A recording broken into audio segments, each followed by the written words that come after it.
Hey guys, and welcome to another brand new video. As you guys may have seen up on Reddit and on the YouTube channel itself, I have been doing the occasional Voyager update, so if any of you guys do like this type of stuff, I'm going to probably put up on the Reddit. If you guys want to subscribe, you guys totally can. But as well, if you guys have been kind of watching the Reddit and stuff, you kind of have seen probably a lot of updates. I'm going to try my best to put into one kind of collective video, because I know I have a few Celsius subscribers on the channel too as well. But there's also a few little different things and things I want to throw my opinions on, and I would like to hear your thoughts and comments either on the Reddit itself or on the YouTube video, either or, depending on how you guys want to be.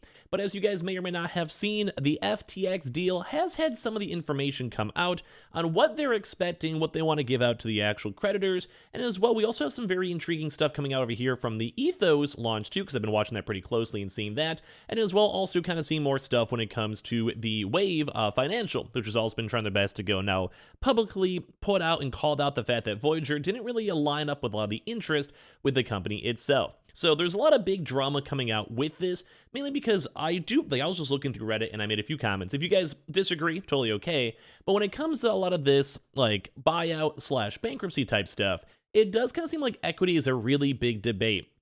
Now, that's kind of one of the biggest things over here, because Wave's proposal was pushing a lot more on the VGX token recovery, and as well as also keeping the exchange running and basically making the money back and trying their best to pay back creditors. And that kind of ties back into what Simon Dixon proposed and actually successfully did when it came to the Bitfinex issue, where Bitfinex actually lost, like, I think it was at 65% of the total assets that were left, very, very similar to the amount that Voyager had, and then they essentially issued like a debt token to pretty much anyone who was affected by that, and then they were able to, over time, make the whole situation whole.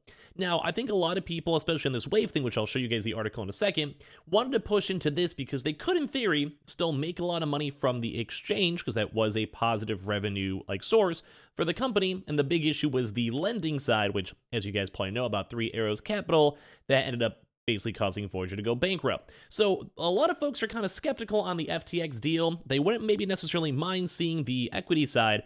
My mindset is I want to see the deals in full, and I want to be able to go and vote on it, because obviously if there's I'm on the mindset, and you guys can chime in your thoughts, I'd rather go hit like a 60% coin recovery, because you will get your assets back no matter what. In terms of bankruptcy law, basically the worst offer is essentially just pure liquidation. So you just get all the crypto that they hold and they're like the proper ratio back. And that's essentially all the deals have to be better than that. In terms of a bankruptcy for a Chapter 11, it has to be better than what you would get off a pure Chapter 7. So that's why a lot of folks are kind of skeptical on the FTX deal, because you're not really getting that much money. So let's first of all talk about the FTX deal and talk about equity. So as I mentioned, we saw a nice little red thread over here. So shout out over here to DJ, who had a chance and put up the Strato link over here for the FTX big. And we also had the Affectionate Film, who highlighted this very, very intriguingly statement over here. This was in regards to the FTX bid.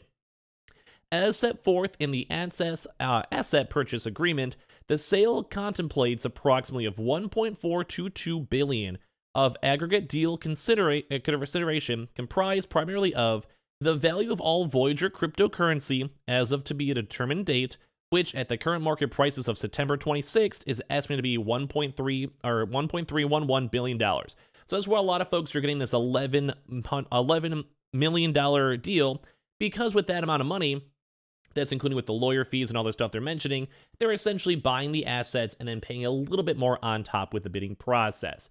So that's why a lot of folks are kind of curious, but you are getting around a $100 million deal. It's not a $1.4 billion deal. You can kind of depending on how you word it, it is, but in theory, they're actually more so ponying up an extra $100 million.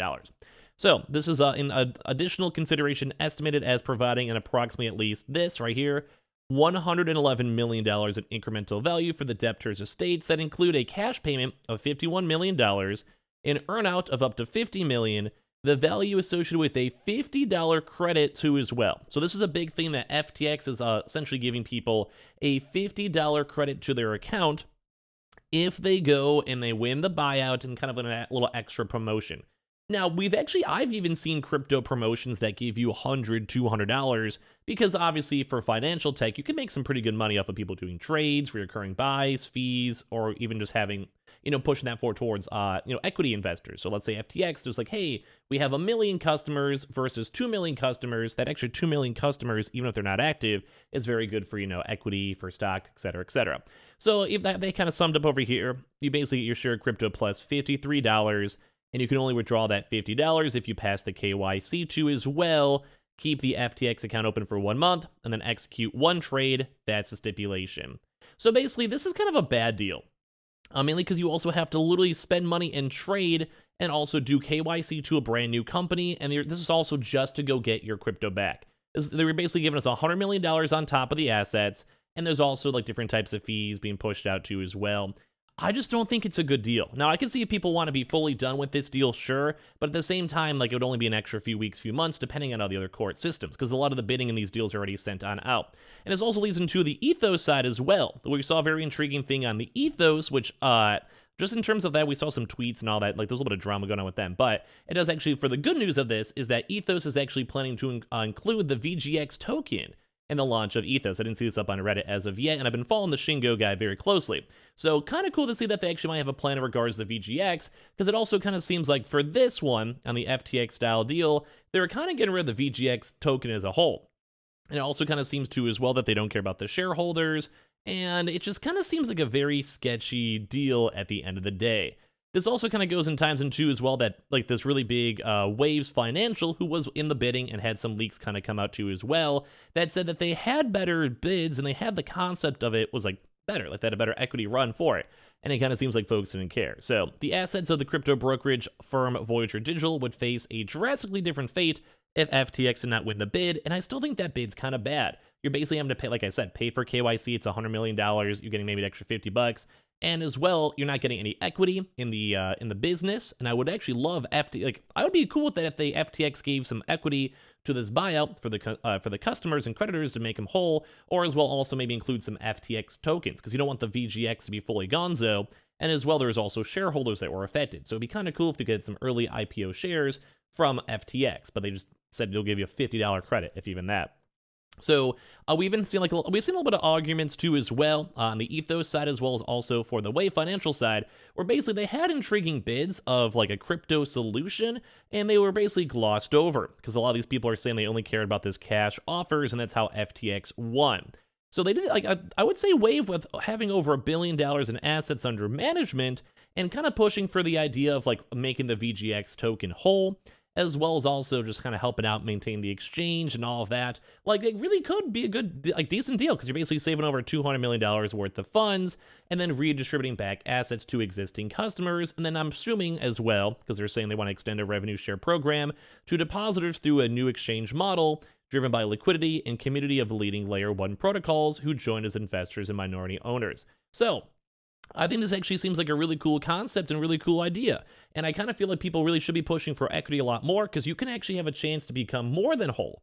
Like, you're going to get like a 60% cut no matter what in terms of bankruptcy law. But the big thing is if you get equity, you could basically maybe become even whole, like when it comes to Voyager equity or as well FTX equity. So I really kind of feel like people should not be, I don't want to necessarily say it's a bad thing for the FTX deal, but maybe kind of consider and kind of read their full-on auctions, because for me, I don't really want to have to go and do KYC on a brand new company just to get $50 plus my assets anyway. It's almost adding an extra hurdle just to go and do that. So at least in my opinion, I kind of feel like the idea and equity side is a little bit cooler. That's why I'm very intrigued to go and see what Shingo's post over here for their Ethos plans, because trying to include that in a 2.0 launch is very intriguing as well, because I'm also someone who's been a part of the VGX community a little bit, and I don't want that community, same with the shareholders, to be completely wiped out for no reason, especially if there's another trade around with it. So we have some intriguing stuff. The FTX bid details are kind of meh.